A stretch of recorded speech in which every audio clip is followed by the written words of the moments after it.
Green Gorilla Beat.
The content of this channel is for mature audiences.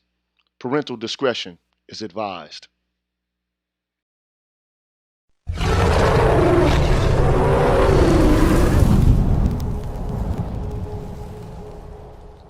You're tuned in to the Green Gorilla channel.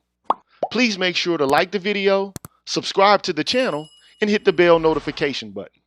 And please, feel free to share the video. Thank you.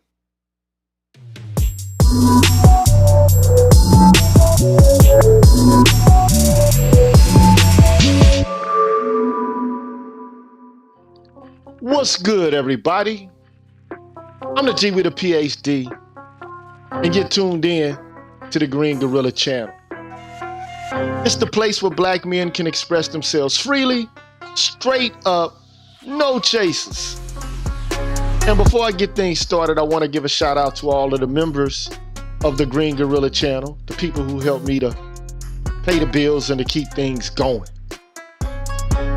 So let's take care of that. want to give a shout out to Jason Hales, The Final Watcher, Black Men Being Brutally Honest, 77 Base X, Gemini Getting Knowledge, Craig, Antonio Feria, Omni Americana, Cameron 87, Deshaun Nolly, Brian Peaks, Mr. Lou Meth, Michael Ross, Nelso, Apex Prowler, Kareem Henry, Doc LaRock, Julius Ferguson, B. Hillfire, Jay Charles, Mark Holt, Lee Ways, Jeffrey Speed, The Nameless Protagonist, The Face, Rais Muajid, Mark Swift, Show Me, Black Dog, Odd Collard, Raphael Brown, Deanne, Donna Watts, Barry Little, Ryan Jackson, hiphop.catv, Coach DC, The Remedy, Kashif Caldwell, Ominous Black, I Am Black Man, Nichita, True King 337, Mr. Blue Collar, Barnolas, Cal J. Sura, I'm Just Jules, The Book of Ronin, Ab Media 83, Brian McMurray, TD Hip Hop Media, Drew Main, Artisan MC, Mr. Heat, Afro Analyst, Isa Abdul Zahir, Sir Anthony, MLR, Charles Rogers, Universal 178, Blacksword 404, Rashid Barnes, Aaron Smith, DH, C-Truth the Revelator, Gold Professor, Black Pill Ned Stark, Arthur Unknown, Dr. Tiasan Johnson, Brian Williams, Kalan Jakata, Ricky Dawson, Cedric Bowman, True 7360, BK Born Shaheed, James Washington, Hostile Adept, Seventh Coast Dojo, W Pure 1, Rogish the Billmonger, I Care, BGS Ivmore, Marvin Battle Jr., Soul Pen, Anu 219, Pursuer Prisoner, Taz, Kwaku 217, S. Haywood, Dragon 59, Supreme Ibmore, Adrian Hicks, Jay Bailey, Mr. Michi, Momal, William Ruffin, and Asangwa. Shout out to y'all, man. Much love and props go out to y'all, man. Thank you, because you don't have to spend any cash at any time, at any moment with me to do any of what I'm doing. So shout out to y'all, man. Thank you, man. Y'all deserve a round of applause. Y'all get my highest honors, and that's honest. Thank you so much for your contributions and your help. I appreciate that. And if you are also inquiring about how you can become a member of the Green Gorilla channel, well, here's how.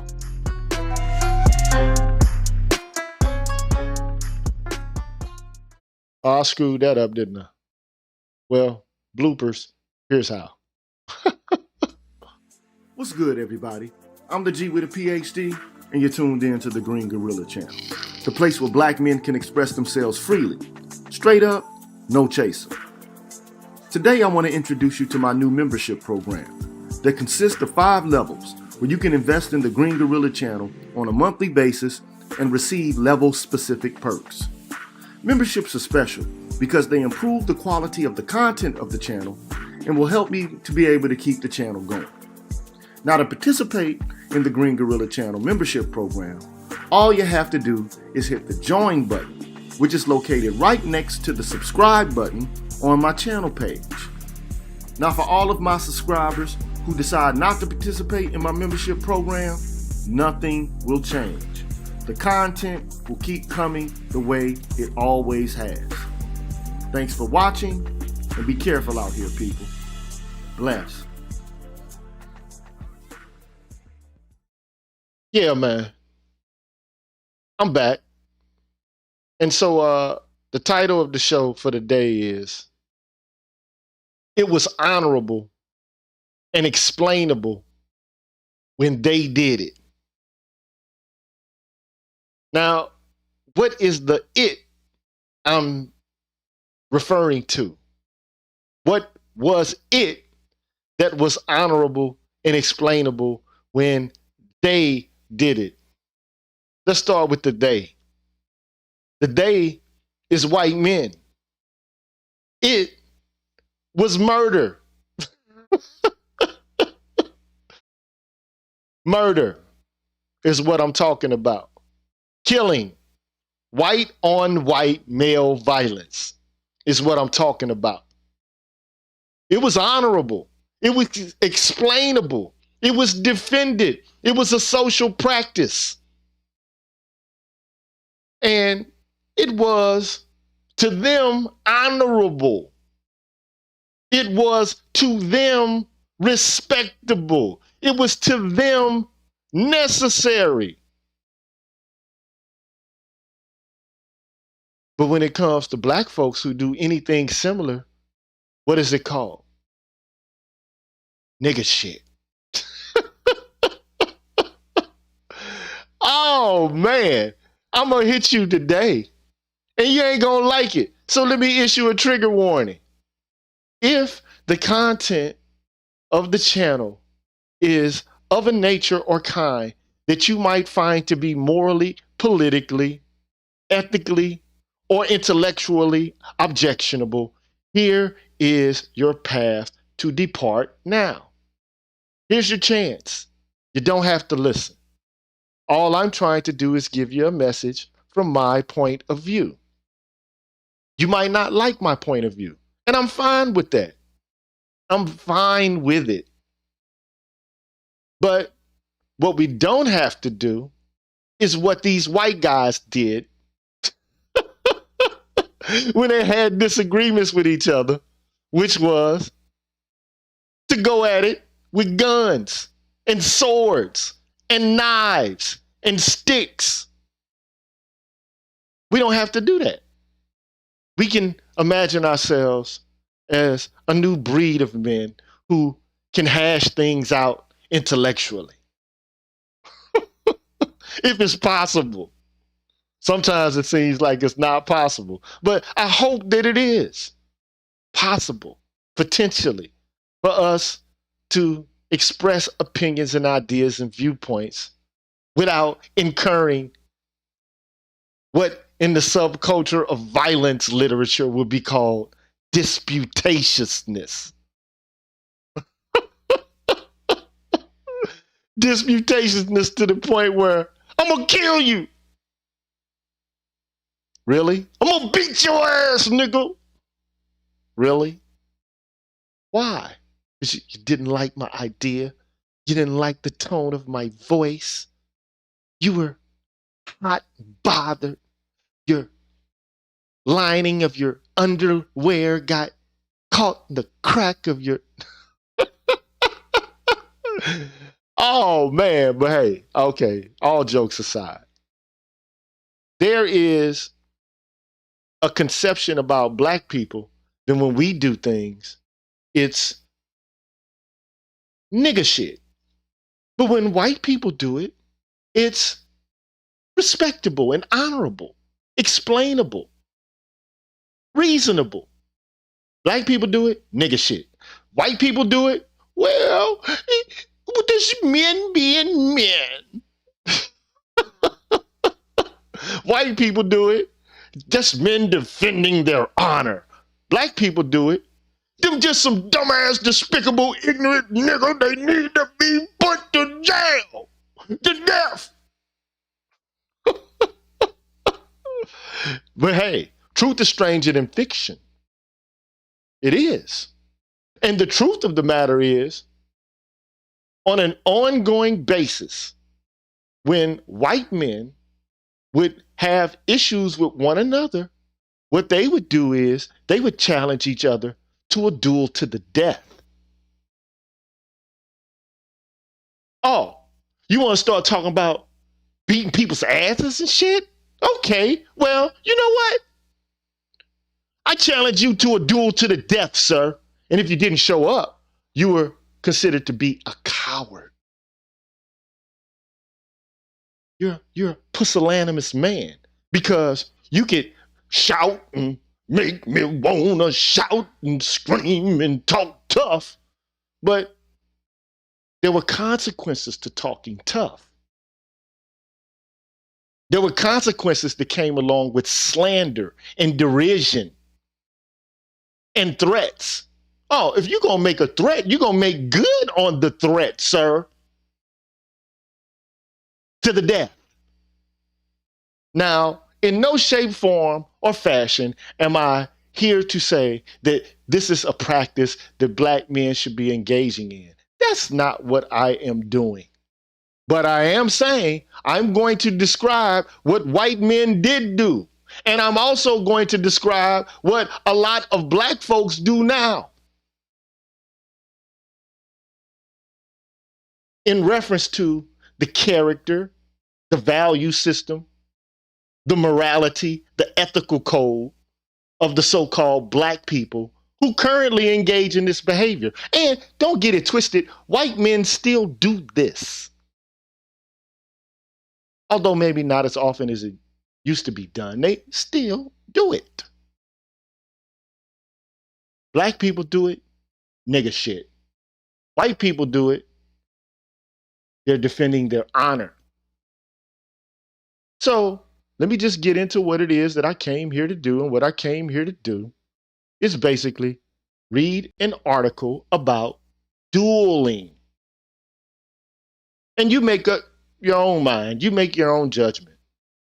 So let's get started. I assume you can see that. I'm not quite sure, but I assume you can. So I'm going to go right to it.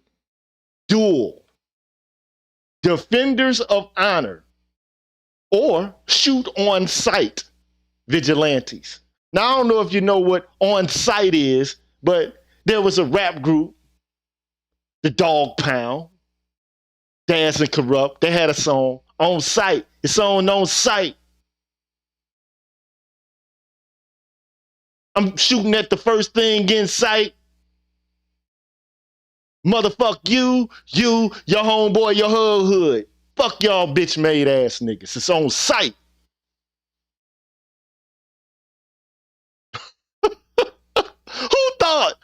Who would have thought that there were white men who thought the same way, who felt the same feelings and acted on them through violence, with the gun, with the bayonet, with the sword, with the pistol, with sticks, bricks, bats, whatever they could get their hands on.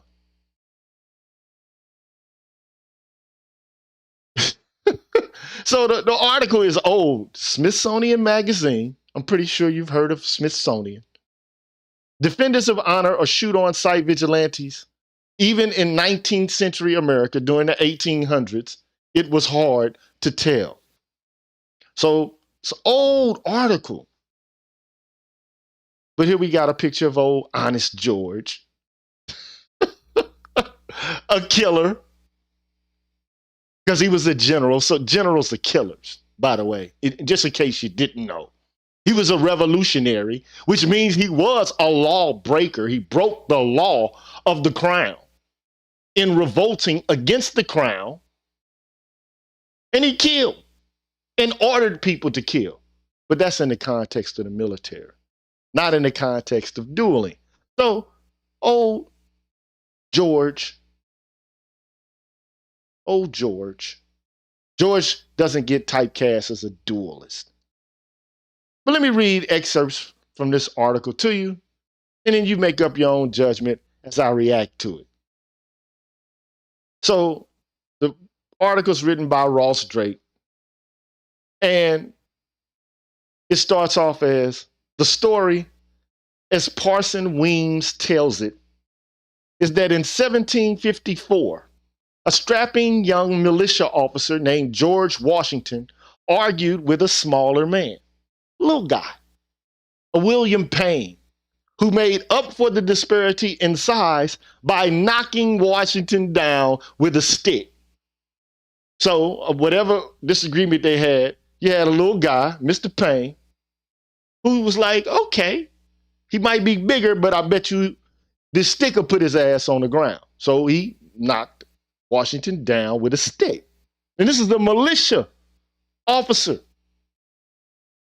George Washington was. So it was the kind of affront that among a certain class of Virginia gentlemen, we talking about the South, that almost invariably called for a duel. That must have been what Payne was expecting when Washington summoned him to a tavern the following day. Instead of the colonel at the table with a decanter, instead he found the colonel at the table with a decanter of wine and 2 glasses. Washington apologized for the quarrel, and the 2 men shook hands. So Washington took the high road. That's what he did. Shout out for Victor. Appreciate that.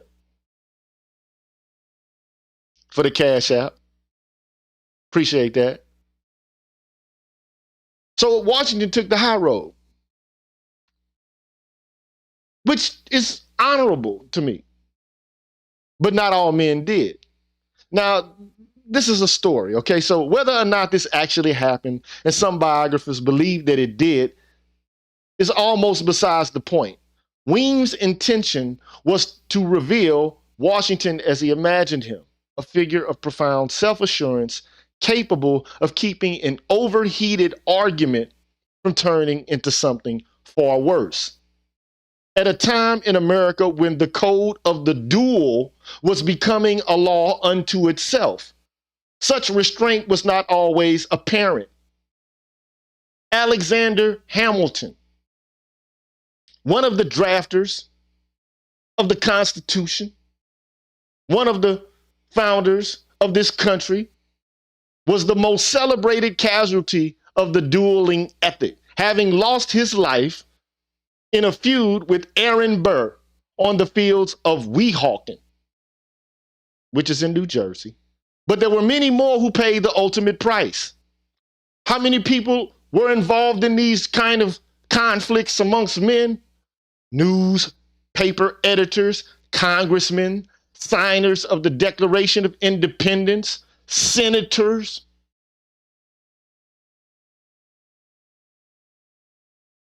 We're talking about Naval Academy and graduates and officers. They get into an argument with another man, another white man. They fight with pistols, weapons to the death. So are they niggas? That's the question I want to ask. Are they niggers? Are they niggers?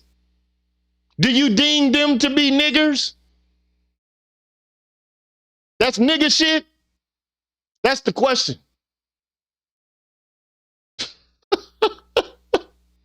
Is it?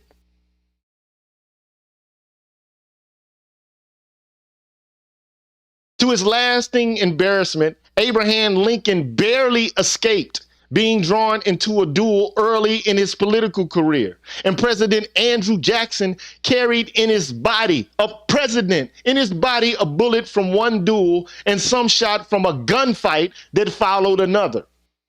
A gunfight. We're talking about the founding fathers of America, is what we're talking about and what we're discussing. White on white violence is what we're having a conversation about. Now, I'm not justifying it. I'm not saying it's justifiable, but they thought it was. I don't hear any men making reference, especially white men, making reference to these men being on some nigger shit. I never hear it. But I hear black men say, when black men get into these kind of beefs and confrontations, that's what I hear. And my explanation for why they do it precisely is because they've been told it was nigger shit by white criminologists and sociologists. And so that way of thinking seeps into and has filtered into the black consciousness. But do these same criminologists and social scientists make reference to, while they develop these theories about black men and their value system, do they make reference to Andrew Jackson? Alexander Hamilton? Which is a subculture of violence, one could argue. Dueling is, according to their own definition, a subculture of violence. But you don't hear that, though. You don't hear them discuss it in that manner, though, do you? Because, of course, they don't represent the subculture, according to these people. We do.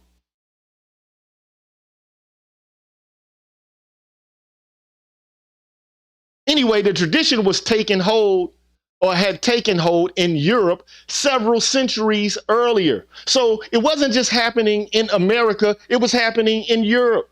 And it was against the law. It was illegal.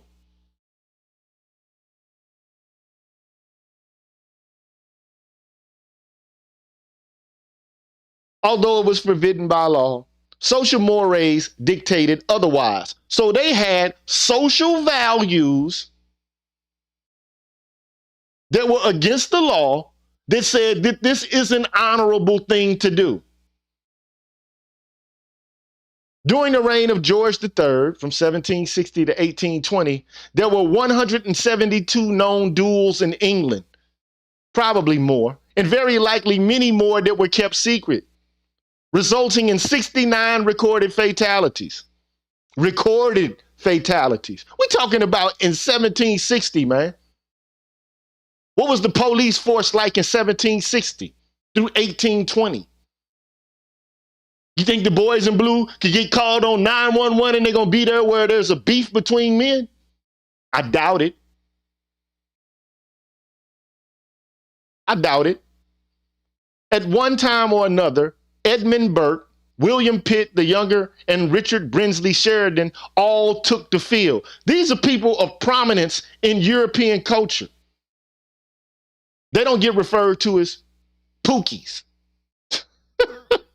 or street motherfuckers. Now, do they? I'm just asking the question. Now, you might disagree with it. I'm just saying be consistent. That's all I'm asking for you to do, is to be consistent. Because if it was acceptable for them, you honor them. You say that these people were statesmen, patriots. That's how they get referred to by the larger European or white culture here in America. They don't get denounced for being hoodlums, street niggas. But here are your street niggas right here. Here they are.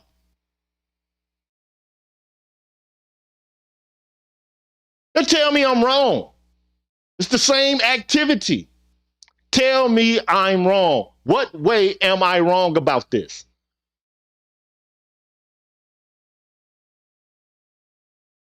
Anyway, Samuel Johnson defended the practice of shooting and killing other men, which he found as logical as war between nations. As he may shoot him who attempts to break in his house. A man may shoot the man who invades his character, as he may shoot him who attempts to break into his house. So if you slander a man, according to these guys, it was just like you broke into his house. So you may get shot.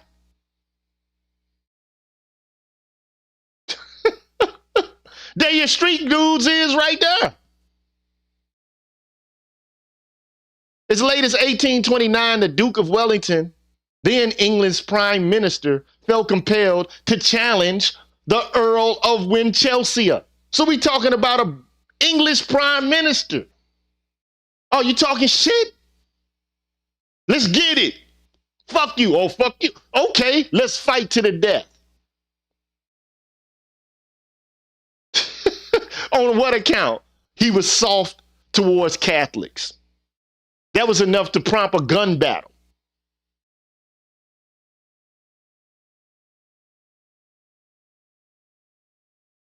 In France, dueling had an even stronger hold. But by the 19th century, such duels were seldom fatal, since most involved sword play, and drawing blood usually sufficed to give honor its due. Perhaps as a way of relieving ennui, the French weren't averse to pushing the envelope in matters of form. In 1808, two Frenchmen fought in balloons over Paris. One was shot down and killed with his second. 35 years later, two others tried to settle their differences by sculling each other with billiard balls. In the U.S., Dueling's heyday began around the time of the Revolution and lasted the better part of the century. But the custom's true home was the antebellum South. Duels, after all, were fought in defense of what the law would not defend, a gentleman's sense of personal honor. And nowhere were gentlemen more exquisitely sensitive on that point than in the future Confederacy. As self-styled aristocrats and frequently slaveholders, they enjoyed what one Southern writer described as a habit of command and an expectation of deference. To the touchiest among them, virtually any annoyance could be construed as a grounds for a meeting at gunpoint. And though laws against dueling were passed in several Southern states, the statutes were ineffective. Arrests were infrequent, judges and juries were loath to convict. So it's against the law, but the judges and the juries did not want to convict these men for shooting each other and attacking each other over disputatiousness.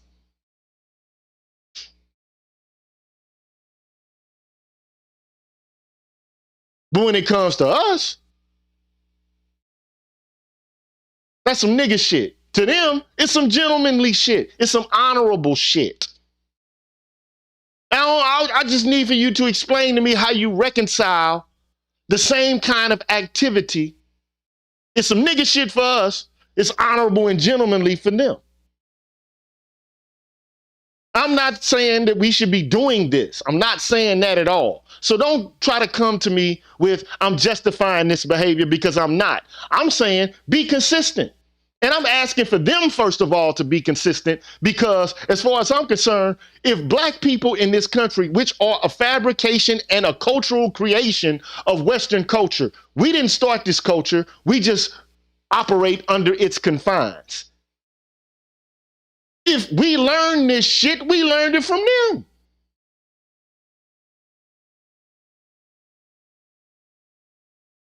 And tell me I'm wrong. Where am I wrong? Do you hear them say, well, white culture is so bad? The founding fathers were just terrible people. Do you hear them say that about themselves? Did they indict the entire culture of white folks over this behavior? Do they?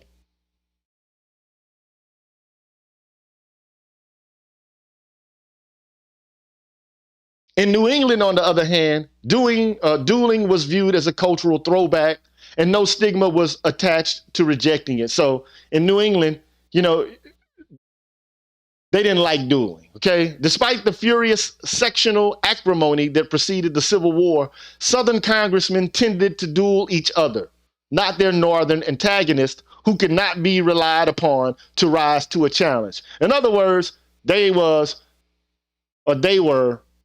pusillanimous. They wouldn't rise to the challenge. If somebody said, meet me outside, we're going to duel to the death, they wouldn't show up. So they probably thought they were cowards. Consequently, when South Carolina Congressman Preston Brooks was offended by Massachusetts Senator Charles Sumner's verbal assault on the congressman's uncle, he resorted to caning Sumner insensible on the floor of the Senate. He beat the man Kane with a cane insensible on the Senate floor.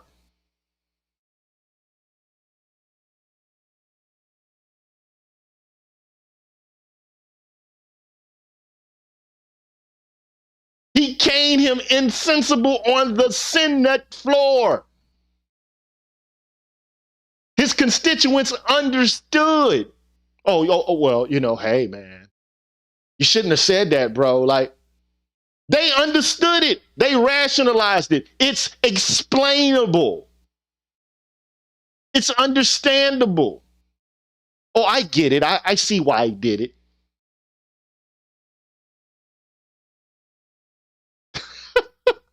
Though Brooks was reviled in the North, he was lionized in much of the South, where he was presented with a ceremonial cane that was inscribed, "Hit him again." Hit him again.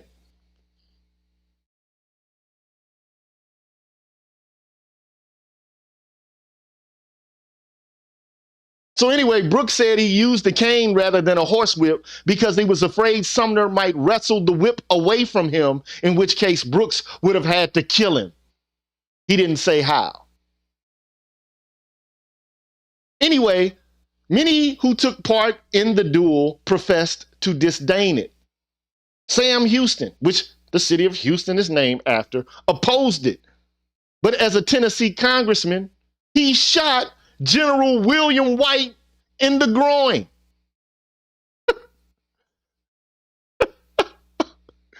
Do you hear me? We're talking about congressmen getting in gunfights. William White in the groin. Henry Clay opposed it, but put a bullet through Virginia Senator John Randolph's coat after the senator impugned his integrity as Secretary of the State and called him some colorful names. Hamilton opposed dueling, but met Aaron Burr on the same ground in New Jersey, where Hamilton's eldest son had died in a duel not long before. Lincoln objected too to the practice, but got as far as a dueling ground in Missouri before third parties intervened to keep the great emancipator from emancipating a future Civil War general. So why did, listen how he refers to them now. Why did such rational men? Notice how there's no scumbags, subcultural people. No. So how did such rational men choose combat over apology or simple forbearance? Perhaps because they saw no alternative. Hamilton at least was explicit. The ability to be in future useful, he wrote, in those crises of our public affairs, which seemed likely to happen, imposed on me, as I thought, a peculiar necessity not to decline the call. In other words, they didn't want to be perceived as pusillanimous men. Somebody calls you out, you rise to the call. And Lincoln, though dismayed to be called to account for pricking the vanity of a political rival, couldn't bring himself to extend his regrets. So they wouldn't apologize. They refused to apologize and reconcile shit.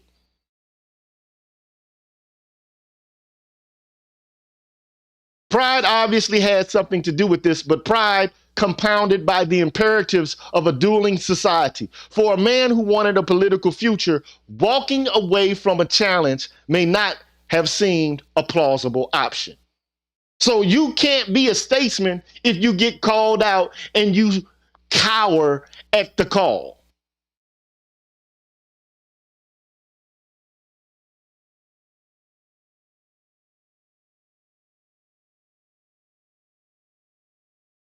I mean, I could go on and on and on with this, but the reality of the situation is, and let me stop. I'm gonna go to another scene.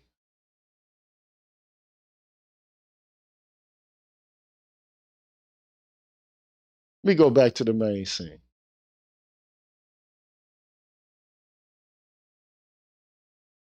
The question is,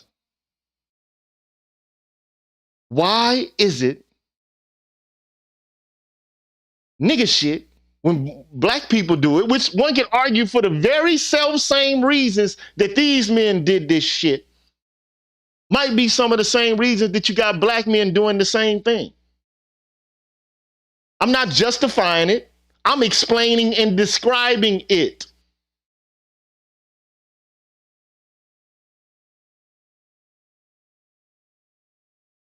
I'm asking the question.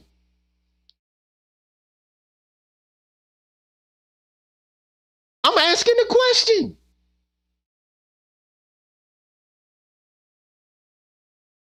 And I'm looking right now in the chat section to see if there's anybody who has an explanation for this. How on the one hand, they do it, they don't refer to it as subcultural at all. Black people do it, it's some nigga shit.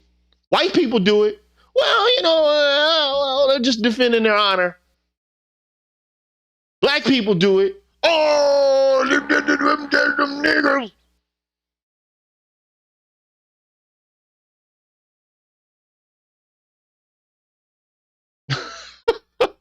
I'm asking the question. Where's the answer to it, man? Thank you, Barry Little. Where's the answer? You don't like this. Don't kill the messenger. Kill history. Kill reality.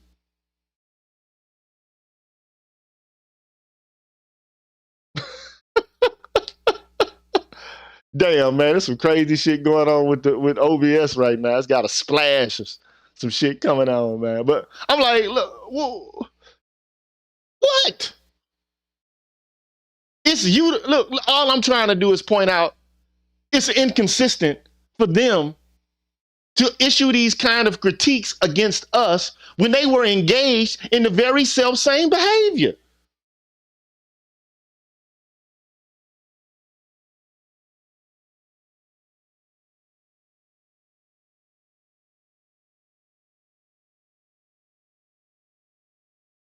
It's the same behavior.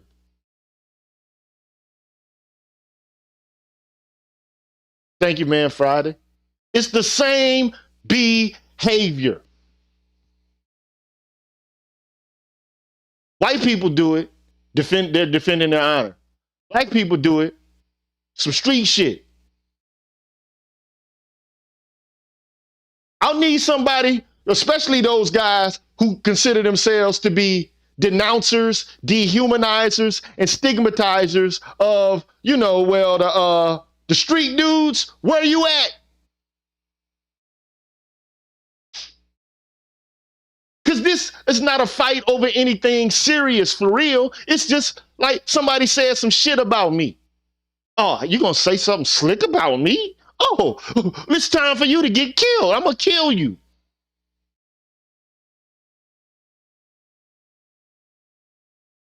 Not to mention that also they were raping men and women.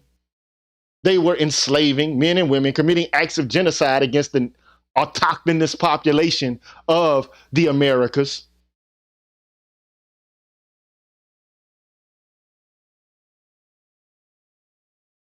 But at the same time, it's a lot of black men, especially in this space, I hate to say this, who are basically using the subculture of violence theory to be so self-critical, whereas these people are not self-critical at all. Do they refer to themselves as uncivilized? Dishonorable?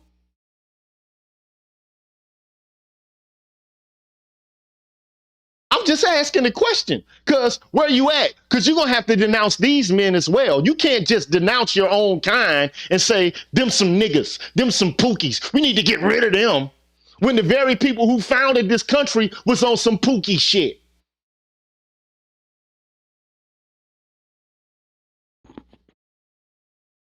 Where you at? And the funny thing about it is, these guys wasn't just talking shit either. They weren't just bumping their gums.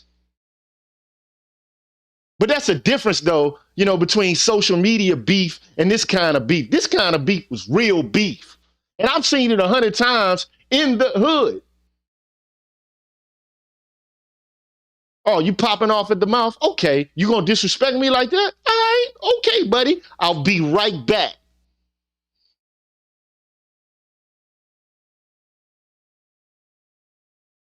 What's the difference? But the excuses given for them, no excuses given for us. They even come up with a whole damn discipline within the framework of criminology to refer to us as somehow having a lack of cultural values.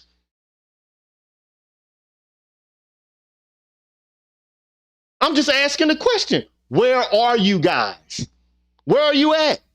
I need for you to tell me what's different about this behavior.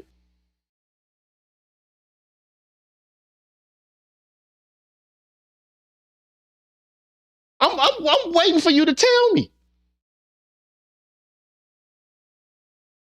All I'm saying is you got to be consistent, because if it's the case that black men are pookies and they are crumbs, incorrigible criminals, what about these guys? Who the judges and the jury said, well, we're not going to deal with that. That's between those guys. But they'll zoom in on what we doing and say, those people are culturally depraved.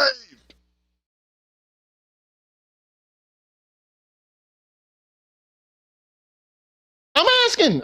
I need for one of you guys to step up now and tell me what's different.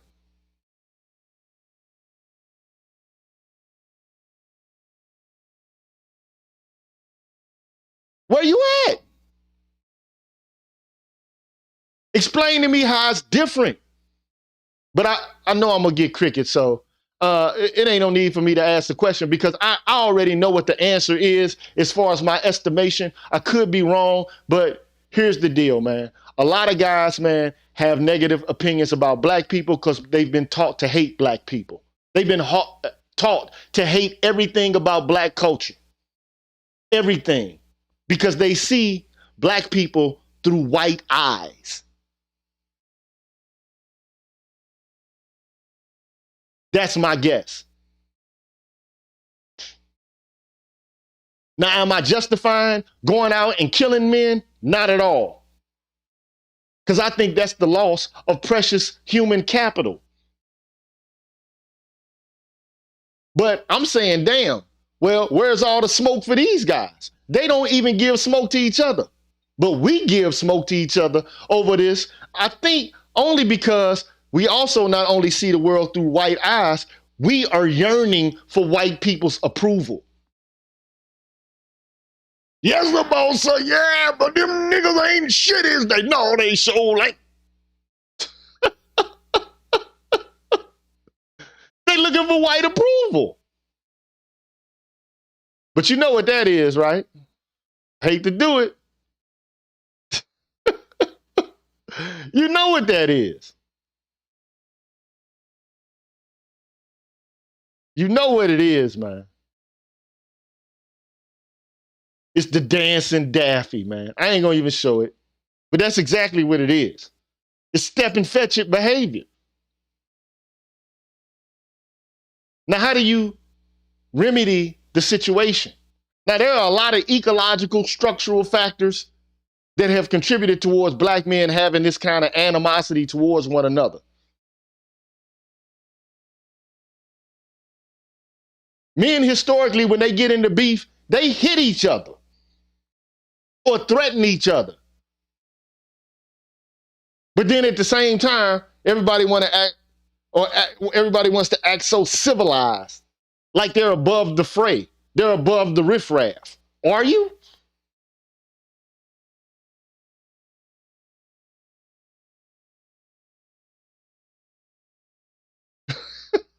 Are you? I'm just waiting for somebody to come and tell me how the behavior is different, how one culture is able to do whatever they want to do, even to the point of killing, murdering, and so on and so forth. But black men do it. It's nigga shit. I'll wait. But I'll be waiting forever. All I'm going to get is the same. I'm not going to get a satisfactory answer. I know I'm not. I know I'm not. I suspect that most of it, again, is Daffy. Dancing Daffy. That's what I suspect. You know? And I know I'm going to get crickets.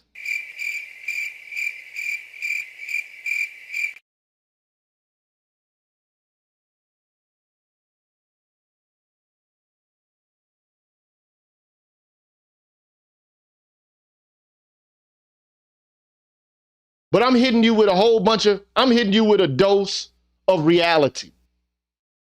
What's your beef? Thank you, Mr. Blue Collar. What's the What's your beef? You have senators, representatives, officers, newspaper writers, so on and so forth, engaging in this behavior. And white civilization is not unraveling at the seams. These men have statues and shit erected to honor them.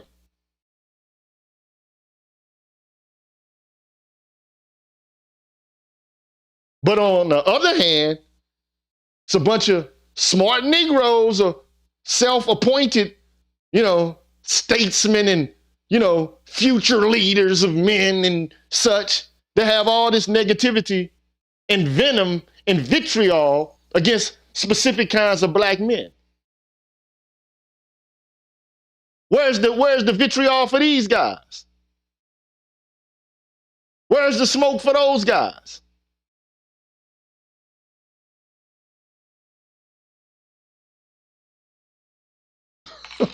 I'm just asking, where the smoke at? Where's the smoke, man? You know you don't have any smoke for them. I'm going to tell you why. Because you idolize them. You perceive them as being emblematic of higher culture and civilization. You think that they're the best kind of men.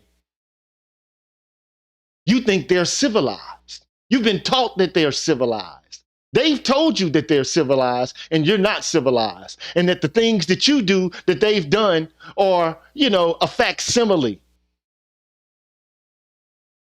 A carbon copy. Not quite good enough. Not the real McCoy. That you're backward and inferior culturally, psychologically, and biologically, while they're superior. So do as I say, not do as I do.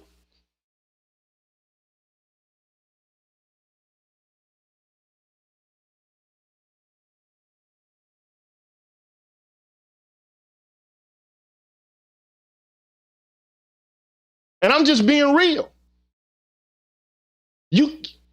How can you accept the behavior on one turn and totally denigrate a whole scale, a whole demographic of black men for the same behavior?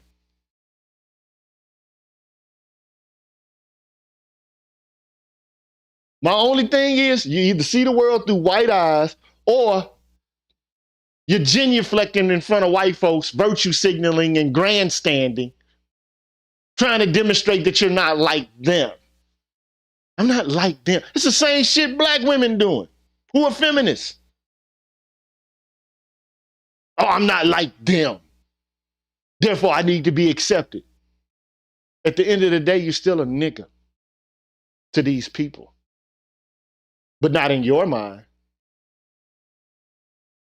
And it's some harsh truth. It just is what it is. And it's coming out rough. Okay, it's coming out rough. But it's got to be rough. If it ain't rough, it ain't right.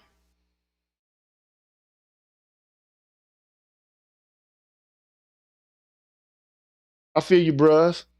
Uplift through scholarship. I feel you. All I'm trying to do is just keep it 100, man.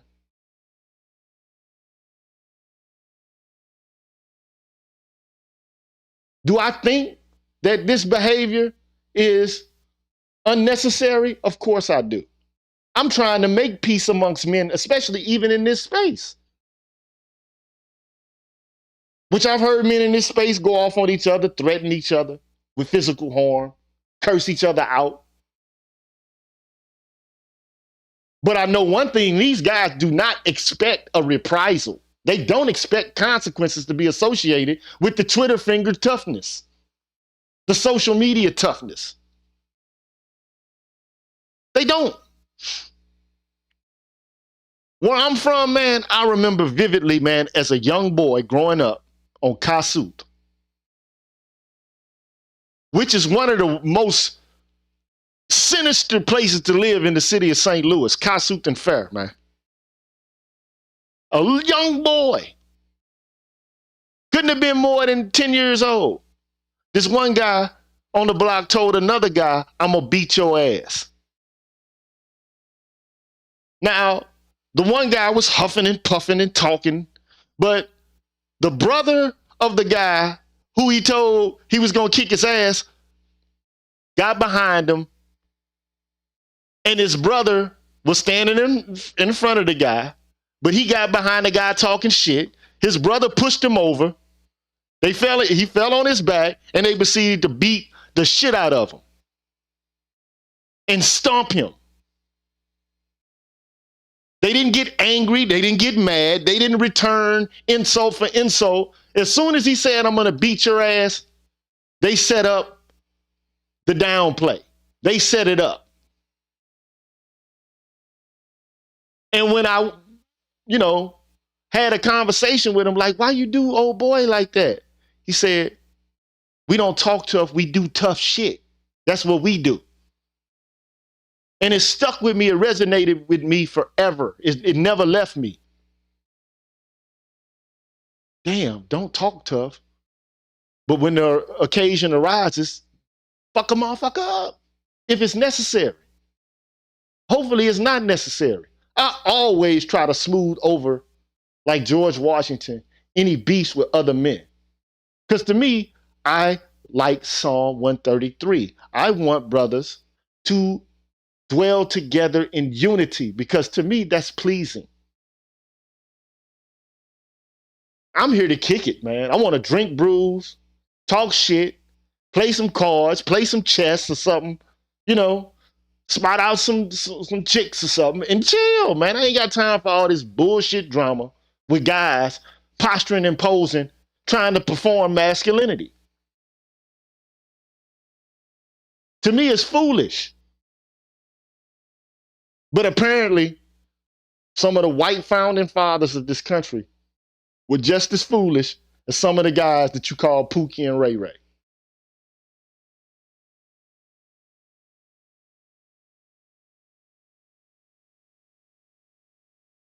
And unfortunately, some of the guys here are pushing the narrative of the tough man through tough talking.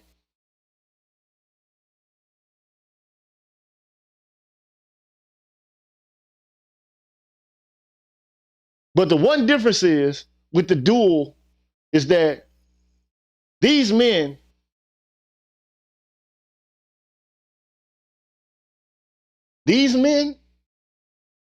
at least they met one-on-one and there was no collateral damage that we know of in relation to a whole bunch of these duels.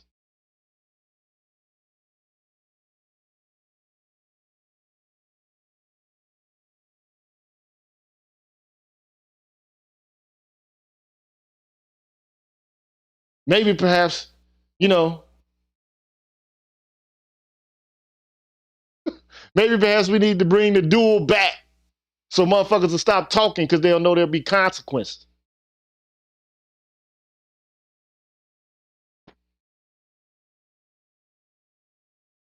I've seen family members shoot each other. Everybody's sitting outside on the front porch, drinking beer. Next thing you know, an argument breaks out. Oh, you shoot your own family member on the front porch in the hood, and everybody is outside over some tough talk.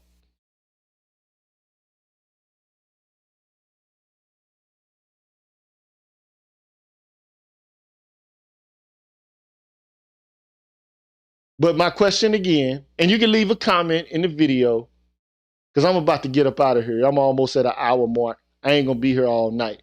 Thank you for everybody who's contributed towards the stream. Thank you for everyone who hit the Cash App. In particular, I want to thank Rashid Barnes, Victor again, Gemini Get Knowledge. Shout out to you. I want to give a shout out to Rich Life 412, Squeaky G. What's up, bruh? Man Friday all over across the pond.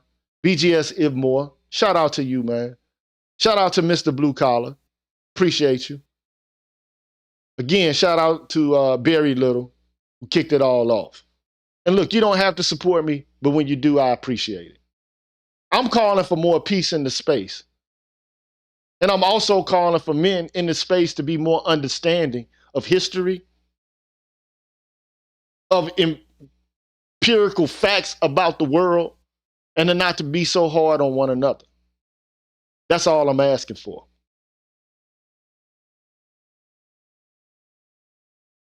And again, my viewpoint is most black people come from the South. So if you see this behavior exhibited by black men, it might be culturally linked to what they have witnessed and what they have emulated in context of the South. So could it be possible that street culture in and of itself is linked to Southern slave-based aristocratic culture? And if that's the case, where's the smoke for those guys?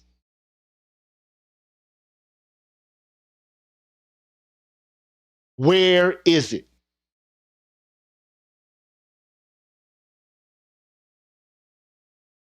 I'm out of here, man. I'll holler at y'all next time. Peace.